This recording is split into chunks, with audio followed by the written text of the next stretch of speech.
Hi. ఈరోజు నేను మాట్లాడే టాపిక్ ఏంటంటే నల్గొండ డిస్టిక్ నాగార్జున స్కూల్ గురించి. ప్రిన్సిపాల్ మేడం ఈరోజు హత్యకు గురి కావడం జరిగింది. రూపారెడ్డి మేడం అని హత్యకు గురి కావడం జరిగింది. ఈ హత్య ఎవరు చేయలేదు, స్టూడెంట్ మాత్రమే చేసి. ఆ స్టూడెంట్స్ ఎంతమంది? ముగ్గురు. ముగ్గురికి ఏం చేయాలి ఏం కథ తెలియదు. స్టూడెంట్స్ మేడం, ప్రిన్సిపాల్ మేడమే హత్య చేసిందంటే ఎంతవరకు కరెక్ట్? నాకైతే ఏం అర్థం కావాలి. అంటే మేడం వాళ్ళని ఏం చేసింది? తిట్టిందా, కుట్టిందా, ఏం చెప్పింది? ఎందుకోసం ఆ మేడం పైన అంతా కచ్చ పెంచుకున్నారు? ఏంటి దాని గురించి ఎవరైనా తెలుసుకునేవే కానీ ఏంటి? స్టూడెంట్స్ పై ప్రతి తల్లిదండ్రులు ప్రతి రోజు వాళ్ళని గమనిస్తూ ఉండాలి. ఎందుకంటే వాళ్ళ ఏం చేస్తుండ్రు, వాళ్ళ నడవడికలు ఏమున్నాయి, ఏం చేస్తుండ్రు, మద్యం తాగుతుందా, మత్తు పదార్థాలకు బానిస అయిందా, ఏంది తెలుసుకోవాలి. ఎందుకంటే ఈ మధ్య మొత్తం అవే జరుగుతున్నాయి. స్టూడెంట్స్ చదువు గురించి ఆలోచన లేదు. వాళ్ళు చేసే చిల్లర వ్యాపారాలు, చిల్లర పనులకు మొత్తం చిల్లర దానిల కోసం చాలా అంటే చాలా స్టూడెంట్స్ మొత్తం మ్యాక్సిమం ప్రతి స్టూడెంట్ ఈ చిల్లర ఆలోచనలు, చిల్లర పనులకి చాలా అంటే చాలా ఆలోచన చేస్తున్నారు.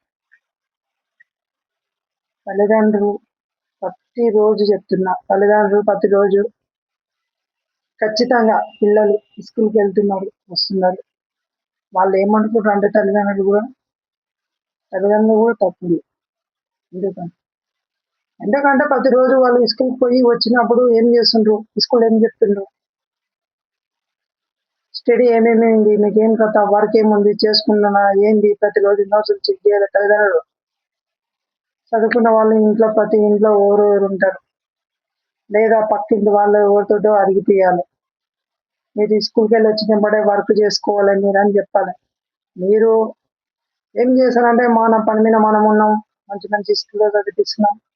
మనం పెద్ద పెద్ద కార్పొరేట్ స్కూల్లో నాగార్జున హై స్కూల్ అంటే మంచి పేరు గాంచిన స్కూల్.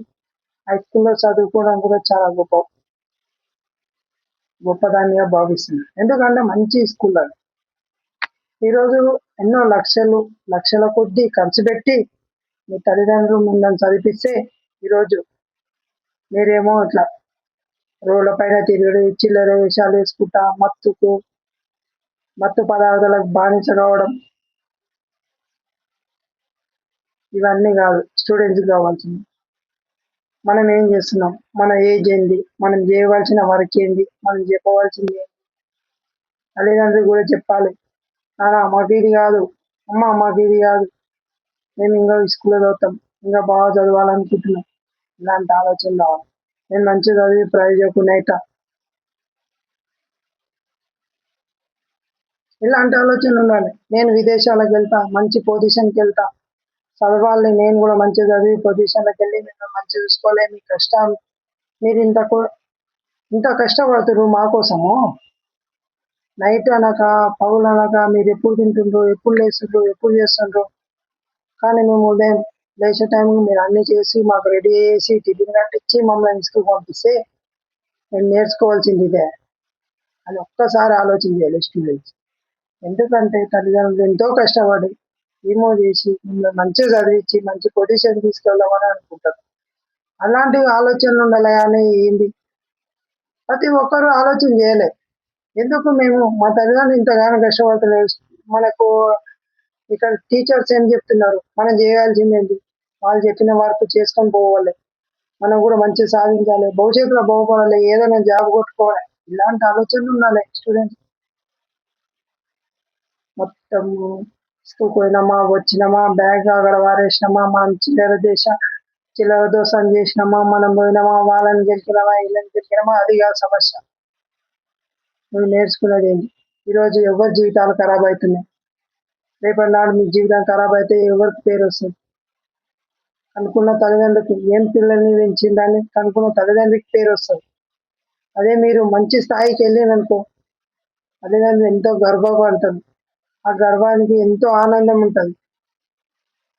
ఆనందంతో నా కొడుకు ఇక్కడ వెళ్ళిండు, అక్కడ వెళ్ళిండు, ఈ జాబ్ చేస్తుండు, అది చేస్తుండు, విదేశాలకు వెళ్ళిండు అని చెప్తే ఎంత బాగుంటుంది. ఈరోజు తల్లిదండ్రులు వాళ్ళు తలలు దించుకోవాల్సిన పని వచ్చింది. ఎందుకంటే మీరు చేసిన పని అలా ఉంటుంది. ఆ- ఆ పని చేసేటప్పుడు ఒక్కసారి మా అమ్మ నాన్న మమ్మల్ని ఎందుకు చదివిస్తున్నారు, ఏం చేస్తారు అని ఆలోచన చేయాలి. మీకు టీచర్ పైన అంత కోపం ఉంది, మీ ప్రిన్సిపాల్ పైన. ఆమెని ఒకటేసారి ఒక 5-6 కోట్లన్నా కాదు, ఓ 10 కోట్లు కూడా కాదు, ఒకటేసారి 27 కోట్లు పొడచడం అంటే అది సహజ విషయం కాదు. అంటే మీరు మత్తులో ఉండి ఆ పని చేసిన అంత మత్తుకు బానిసడానికి మీకు ఏం ఆలోచనలు ఉన్నాయి అంతగానం? మీకు ఎన్ని టెన్షన్స్ ఉండొచ్చు? మత్తుకు బానిస అయ్యేటోళ్ళు టెన్షన్స్ తట్టుకోక ఏదో మత్తుకు బానిస అవుతారు. మీకు ఏమైంది? మీ సంసారం, మీ ఇంట్లో ఏమి టెన్షన్స్ ఏంటి? మంచిగా మీ తల్లిదండ్రులు మంచి స్కూల్ వేసి చదువుకోండి, భవిష్యత్తులో బాగుపడండి అని చెప్పి పంపిస్తే ఈరోజు ఒక స్త్రీ అయిన పాపారెడ్డి గారి ప్రిన్సిపాల్ని మీరు ఘోరంగా ఇంత ఘోరాది ఘోరంగా పొడిచి ఆత్మహత్య చేశారని అనుకోలే. మేడం మీకు ఏం చెప్పింటది? మేడం పైన మీకు అంత కచ్చలు ఎందుకు? అంటే చదువుకోమని చెప్పింటది, టైం టు టైం రానని చెప్పింటది, మీరు బయటకి ఎందుకు వెళ్తున్నారని చెప్పింటది, మీ తల్లిదండ్రులు ఇట్లా ఎందుకు చేస్తున్నారని మిమ్మల్ని ఎవరు అడుగుతలేరు అని చెప్పింటది. మా స్కూల్లో ఇవన్నీ ఏమి ఉండవు, టైం టు టైం రావాలి, టైం టు టైం అందరు చెప్పిన వరకు చేయాలని మేడం చెప్పింటారు. మేడం మీకు నచ్చకనే కదా ఈరోజు మేడం మీరు అంత కిరాతంగా చంపారు. ఇవన్నీ వేస్ట్. మీరు నేర్చుకోవాల్సింది చాలా. జాబ్ వచ్చి భవిష్యత్తులో బాగుపడితే అది ఎంత యాల్యూ ఉంటుందో ఏముంటుందో ఒకసారి ఆలోచించి. మీ చుట్టుపక్కల వాళ్ళు ఉన్నప్పుడు వాళ్ళు జాబులు చేస్తుంటే మీకేమనిపిస్తుంది? మేము కూడా ఇలా చదివి ఇలా చేయాలని. లేకపోతే మీ పక్కన వాళ్ళు ఎవరన్నా విదేశాలకు వెళ్ళినప్పుడు మేము వెళ్ళాలని మీకు ఆలోచన ఉందా లేదా? అలాంటి ఆలోచనలు ఉండాలి. నేను కూడా విదేశాలకు వెళ్ళాలి, మంచి బాగుపడాలి, చదవాలి, మనం కూడా అవుట్ ఆఫ్ కంట్రీ పోవాలి, అవుట్ ఆఫ్ కంట్రీలో జాబ్ చేయాలి, ఇలాంటి ఆలోచనలు ఉండాలి. ఏం ఆలోచన? ఇంత కూడా నాకైతే అర్థం కావట్లేదు. నేను మాత్రం ఇలాంటి స్టూడెంట్ని చూడలేదు. రేపు అనగా మన తెలంగాణలో ప్రైవేట్ స్కూల్ సంస్థలన్నీ బంద్ పెడుతుంది ఆ మేడం కోసం. మీరు ఒక ప్రిన్సిపాల్ని హత్య చేసిందంటే మీ క్లాసెస్ టీచర్స్ని మీరు ఎంత బెదిరించవచ్చు? కాలేజీ ప్రిన్సిపాల్, ఒక స్కూల్ ప్రిన్సిపాల్ని మీరు మర్డర్ చేయడం అంటే అది చిన్న విషయం కాదు, అది చాలా అంటే చాలా పెద్ద విషయం. మీరు చెప్తున్న స్టూడెంట్ ఎవ్వరైనా సరే మంచిగా చదువుకోవాలి, మంచిగా జీవితంలో బాగుపడేటట్లు ఆలోచించేయండి. ఒకసారి తిరిగి చూసుకోండి. చదువు అయిపోయినాక తిరిగి చూస్తే ఏముండదు. చదవలసిన టైంలో చదివి పుట్టవలసిన జాబ్ కొట్టుకొని ఏదో భవిష్యత్తులో సాధించి మంచి స్థాయికి వెళ్ళి తిరిగి చూస్తే నేను జీవితంలో ఇది చేసినా ఇంత బాగుపడ్డా, ఈ రోజు నేను ఇంత ఆనందంగా ఉన్నా అంటే ఆ రోజు నేను మంచి చదువుకున్నా కాబట్టి అని ఉన్నది. ఈ చిల్లర వేషాలు వేసి ఇవన్నీ వాళ్ళ కోసం వీళ్ళ కోసం చిల్లర దోసాలు చేసి వాడు తాగమన్నాడు ఏడు తాగమన్నాడు అని చెప్పి మన జీవితాలను మనమే ఖరాబ్ చేసుకుంటాం.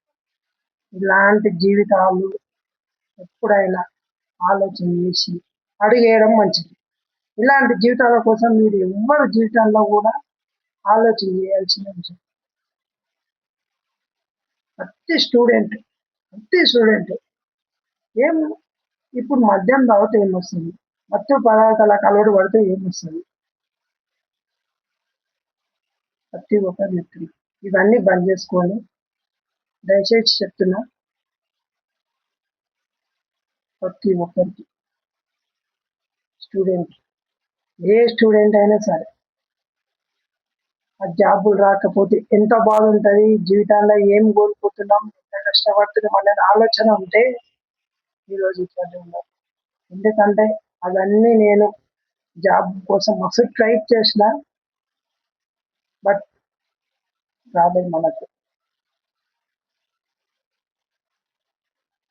జాబ్ వస్తే ఈరోజు మా ఫ్రెండ్స్ ఎంతో మంది ఆర్మీలో ఉన్నారు, కానిస్టేబుల్, వేరే వేరే జాబుల్లో మస్తున్నారు. వాళ్ళు జాబులు తీసుకుంటారు. కానీ నా బ్యాడ్ లక్, నాకు జాబ్ రాలే. జాబ్ వస్తే ఒక స్థాయి ఉంటుంది.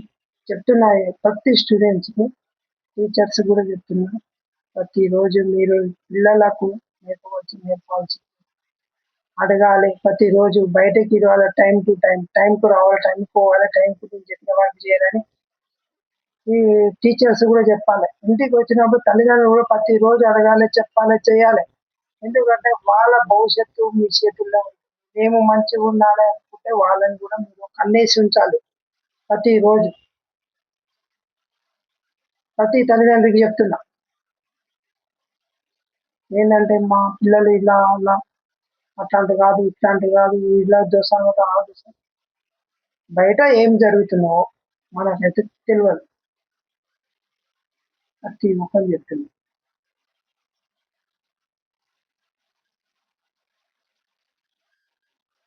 ఇక నేను ఇంటర్వ్యూ చెప్పమనుకుంటున్నాను. ప్రతి ఒక్కరు comment, like, share, my channel subscribe చేసుకోవాలని అనుకుంటున్నాను. మీకు ఇలాంటివి ఇంకా మోటివేషన్స్ కానీ ఏమన్నా కానీ నాకు కామెంట్ రూపంలో చెప్తారనుకుంటున్నాను.